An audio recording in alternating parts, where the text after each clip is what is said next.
Hey Beacons, how have you been? It's been ages, right? I know, I missed you guys too. I even missed me. Ah, life has been lifing and the math was not even mathing at all. But here we are now. I'm glad I'm back and I'm doing this again. Enough about Lori. How have you guys been? How has 2023 been for you? The third quarter of the year is running so quickly by, and oh my gosh, we're taking inventory and we're wondering, what did we do this year? Okay, for this comeback video after my break, right, I came to just say or share four things with you.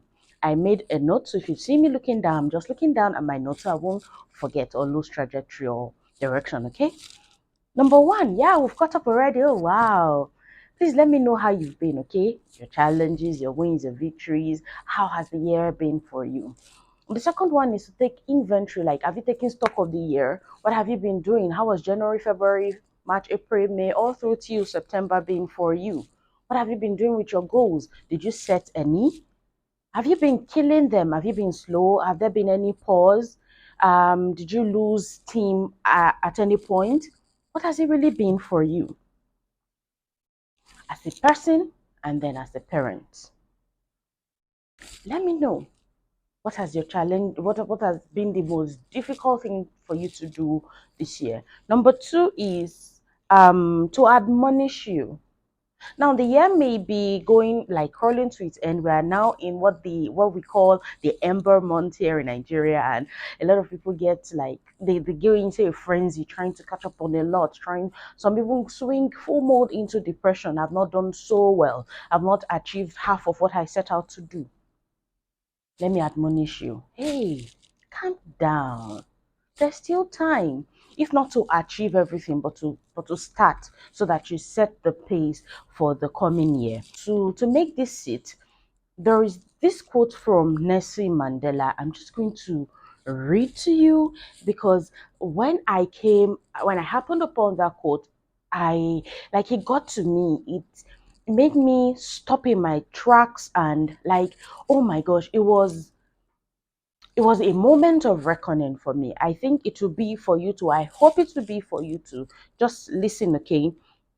It's it's from President Nelson Mandela in his 1994 inaugural speech. Okay, our deepest fear, that's the title. Our deep our deepest fear is not that we are inadequate. Our deepest fear is that we are powerful beyond measure. It is our light, not our darkness, that most frightens us. We ask ourselves, who am I to be brilliant, gorgeous, and fabulous? Actually, who are you not to be? You are a child of God. Your playing small doesn't serve the world. There's nothing enlightening about shrinking so that other people won't feel insecure about you or around you. We were born to manifest the glory of God that is within us. It is not just in some of us, it's in everyone. And as we let our own light shine, we unconsciously give others or other people permission to do the same. As we are liberated from our own fears, our presence automatically liberates others. What is making you slow down on your goals? Why have you decided to play small? Why have you decided to play it safe, especially in the with regards to parenting? What have you set out to do this year that you maybe cowered out of because you were scared of authentically or audaciously showing up and achieving them? This is me admonishing you and rooting for you and challenging you and inspiring you with this post to get up, set those goals again, map out the strategies, get the support system, and hey, get in there, get in the arena and put in the work and get it done. And my fourth reason for making this comeback video today is to remind you or employ you to recalibrate your focus. Okay, by that I mean we are always caught up with what Cal Newport said about social snacking. We are on Instagram, on TikTok, on whatever social media handle that you are a native of, looking at carefully curated pictures of people's beautiful moments, all the events that make you go oh and gosh, and okay, after you are done mindlessly scrolling, you start looking at your life like you have failed. You start thinking about yourself like, am I even living? What sort of life is this? Now, these people, in all their awesomeness, maybe snap 20 pictures and pick out the best two, sometimes filtered, and then they put it before you. But then you don't make conscious efforts at recording your successes. You just remember how many times you failed and what you have failed at. And then you go on Instagram, you go on social media, and you social snack on these carefully curated pictures, and you start asking yourself, what have I been doing with my life? What have I been doing with myself? I'm not good enough. I'm not enough. Something is wrong with me. Hey, take a breather, recalibrate your focus. It's time to get into what I call the essential mode. What is really the big deal for you? What are the most important things for you as a person, as a parent?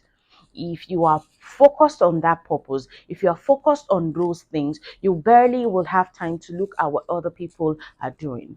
The person who would be your object of concern will be the person who looks back at you in the mirror every single day. Yes, it's okay once in a while to catch up, but it's not okay to make other people's beautiful pictures be a benchmark or a yardstick or standard for measuring our achievements, our successes, our failures, or setbacks. So long as I'm not seeing your process videos, so long as you are not showing me the moment you throw in the towel, the moment you cry, hey, no one has got it all figured out. Forget what that coach or guru or DM or counselor has told you. No one has it all figured out. We are all living our lives and showing up with our best foot forward every single day. We are all trying to make the most of what life gives to us every single day. We're all trying to learning to respond to life instead of reacting to things life throw at us. If you have set goals before, you'll know that a lot of them would require you to be flexible because life every single day of the 365 days of the year does not always go as you have planned it or set it in stone. It's not about he that will it or he that runneth. It's about God that showeth mercy. You may have drawn out very beautiful plans, but God had other things in stock for you. What happens to those plans? He yanks them off and then builds what will make you be better. Some of them will really hurt. Some of them will require you falling down in the arena. But then always look back in the mirror and remind yourself your competition every day is this person. How can I be better that to be a better person today than I was yesterday? And to make that settle, to make it sizzle, I want you to marinate in this Theodore Roosevelt's quote. I came upon it when I was listening to Brene. She's very big on vulnerability. Oh my gosh, I have said it on this channel before. I love Brene. The way she shows up as herself, as real as it gets. The way she's very relatable. She mentioned it. She also happened upon the quote of the man in the arena when she did a TEDx talk. She's very private and happened to have a viral, very viral, over 35 million views video on okay, TEDx. So she was advised by her husband Steve and her therapist not to read the comments, and then she read the comments. Let's talk more Botox. Why would she not talk about vulnerability? Look at how she looks. They really trashed her, and it hurt so badly. So she went and started watching Downtown Abbey for 8 hours. Oh my gosh, have you been there before? It was so hot that you just wanted to run away from the pain and go and fixate on something else. After watching for 8 hours, she then went and started researching or googling about the people, the characters, and then she went on to find out who the president was when that show was shot, and she was scrolling through when she saw the quotes of the man in the arena, as it's commonly called now, is the quote by Theodore Roosevelt. I'm going to read it to you from my notes. And I want you to remember every single time somebody puts pictures in front of you, or you go by yourself to binge on people's pictures, and then people say or comment harshly when you make mistakes, when you show up and dare to lead your life, show up and dare to parent intentionally, show up and dare to learn new ways of doing things better. The man in the arena, it is not the critic who counts, not the man who points out how the strong man stumbles or where the doer of deeds could have done them better. The credit goes or belongs to the man who is actually in the arena, whose face is marred by dust and sweat and blood, who strives valiantly, who errs, who comes short again and again, who spends himself in a worthy cause, who is at the best who at best rather knows in the end the triumph of high achievement, and who at worst, if he fails, at least fails while daring greatly. So that his place shall never be with those cold, timid souls who neither know victory nor defeat. And there are some of us parents whose house sometimes is always not so prim and proper like those Instagram curated videos. Aha, that reminds me, there was a time in my life where I was looking at very beautifully decorated and cleaned homes.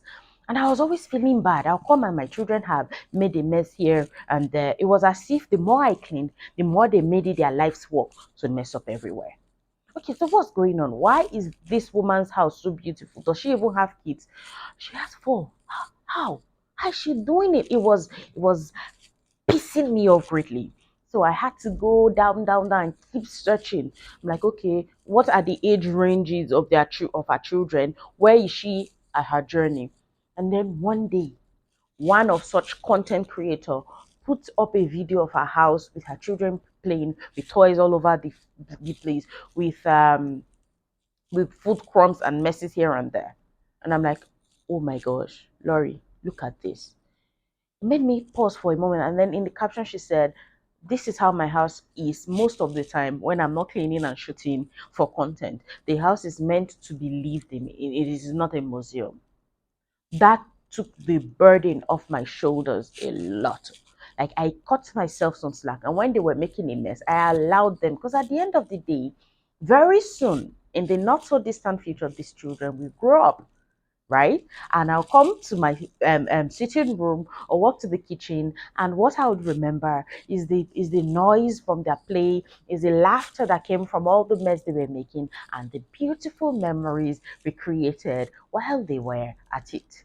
Yes, your sitting room is messy. Yes, you've been too busy to put it together. And one very judgy, nosy neighbor or relative or friend comes and says, why are you such a mess?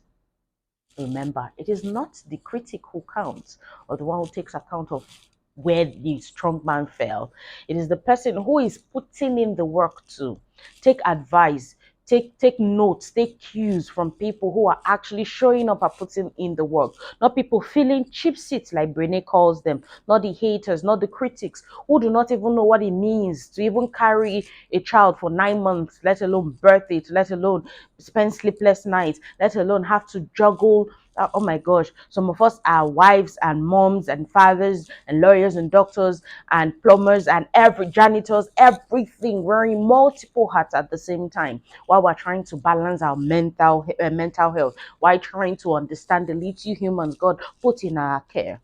A lot is happening all at once, and a lot of people just want us to show up and do it effortlessly, right? Why not breaking a sweat? Why not getting depressed? Why not rubbing off our mess on them? Be careful who you are taking criticism from, because some of them may just be in the seats rather. I'm not saying go and be a pig and leave your house to be messy. I'm just saying that there will come times where you really have to, in real time, focus on other things, and your house may not be as prim as proper. Don't don't let it bite when somebody just comes, oh my god, you're so messy. Yap, yap, yap, yap, yap, yap, yap, yap. Examine the truth and the bearer of the truth. Is this person criticizing me? Is this person kicking me down? How about helping me lay the pillows right, fix the rug, or pick a broom and sweep? If you love me that much, why don't you lend me a helping hand? I hope this has brought you value and brought you as much joy as it brought me putting it together. We caught up, took inventory of how your year has been. I admonished you to always show up for yourself. Like stand up and set the goals and push and set up every system or framework you need to accomplish the goals, or at least set the pace for a beautiful 2024. And lastly, I said we should recalibrate our focus, cut off all the facts, focus on the things that truly matter, and show up every day reminding yourself that you are amazing, and then that you are the best version of you there is out there. Thank you so much for watching this video to its end. If you haven't subscribed yet, please do so. Help us to spread love, hope, light, and peace. Till I see you again in another video, keep living the rest of your life as the best of your life.